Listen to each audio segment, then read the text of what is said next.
Be careful. The risk of injury associated with children and adolescent sports exceed the benefits. This statement is false. Playing sport is a natural part of growing up for any child, but do the risks outweigh the benefits of playing sport during childhood? No, the benefits far outweigh the risks of injury in child and adolescent sport. This is the same all around the world. Youth sports provide children and adolescents with health benefits, including improving their musculoskeletal system, their cardiorespiratory system, and their metabolic systems. Youth sports also allow children and adolescents to develop fundamental movement skills, with researchers shown that children that develop fundamental movement skills have a higher level of physical activity, self-esteem, and cardiorespiratory fitness, and are less likely to be overweight in their later years as an adult. This slideshow will go over 4 points and topics about why the benefits far outweigh the risk of injury. These topics are youth resistance training, social and personal benefits of youth sport, exercise's impact on inhibitory control in children and adolescents, and a topic of youth basketball and how youth basketball clearly shows the benefits outweigh the risk of injury. Youth resistance training. Research has shown that school-aged children should be performing 60 minutes of moderate to vigorous exercise every day that a child finds enjoyable and has a variety of different activities for them to perform. Science shows that the difference between a child's body and an adult body can be greater, seen in the right graph.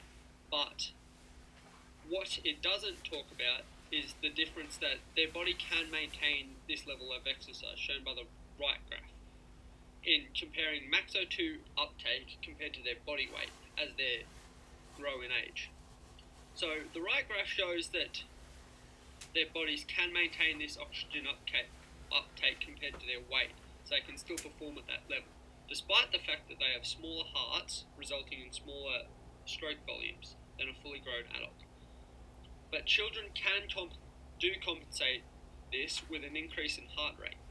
This compensates for, however, the level is not quite equal in children and adults, which is in cardiac output, which is shown by the left graph. Children also have a lower hemoglobin concentration in their blood than adults do. However, a child's body removes this disadvantage as their muscles receive more oxygen than an adult's muscle, which compensates for the difference between a child and adult's output. To resistance training, prescription for children has to be very strict and quite on point to reduce the risk of injury, but the benefits outweigh the injuries themselves, as injuries often occur in resistance training due to ill-advised training and lack of knowledge of what the athlete actually needs to do. This is shown as household injuries are the most common exercise equipment injury, especially in youth. This training can improve the growth and development of child and adolescent athletes, as properly designed training regimens can improve body composition, bone health, and sport injury reduction, which is important. That a benefit is the opposite, literally counteracts one of the risks. This clearly shows the benefits that a child and adolescent sport can improve athletes' risk of injury as long as the training is performed properly. Social and personal benefits of youth sport. The social benefits of community sport in child and adolescents are such as making new friends, developing social skills, developing teamwork, and creating positive relationships with their coaches.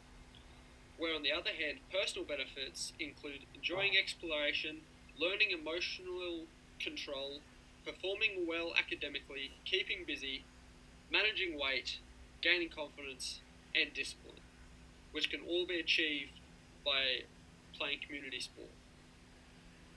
This also helps as it allows the children to reach their 60 minutes of vigorous to moderate exercise every day that they need to perform, while also gaining these external benefits for social and personal.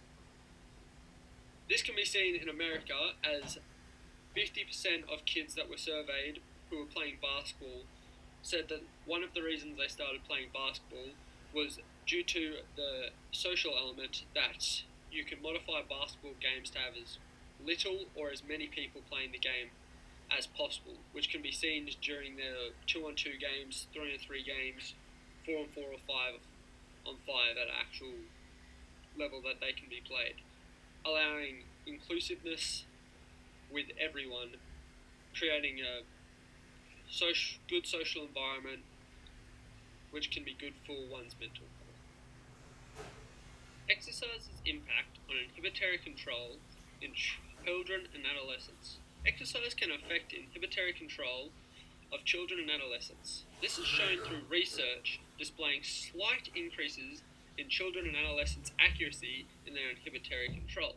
Statistically, the increase displays significant change in an athlete's inhibitory control compared to the changes in inhibitory control that can be made.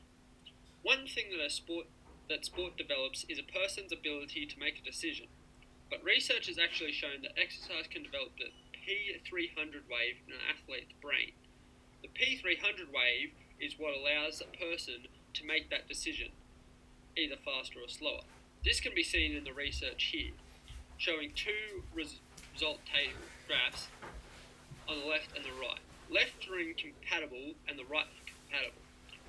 The incompatible graph shows a smaller point of the P wave being faster, compared to the compatible, which has a slightly larger red zone, which shows the level of compatibility of the P300 wave.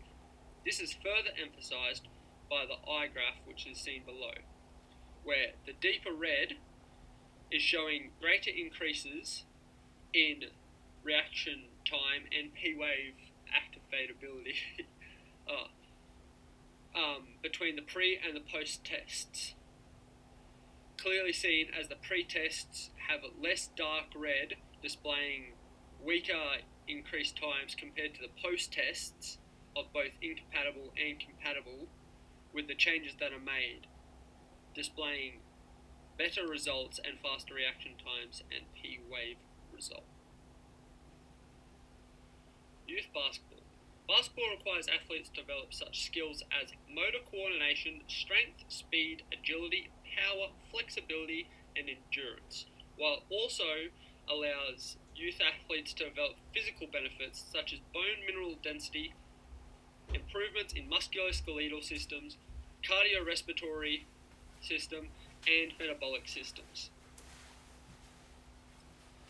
Basketball allows both boys and girls at the youth level to increase their bone mineral density, which actually provides good long-term bone health foundations for their later years as adults.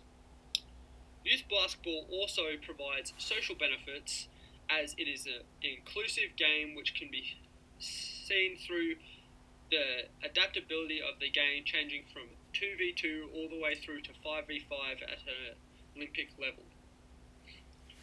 Youth basketball also provides less injuries than popular sports such as soccer and rugby, as it provides a less contact sport as it gets up in adolescent years, as well as adolescents gain more muscular power, resulting in more injuries as the ages go on. But changes in sport actually provide more impact in the changes of injury than the result of age changing. And here's my reference list. A deeper look into youth sport is clear to see that benefits of youth sport outweigh the low injury risks that accompany youth sports.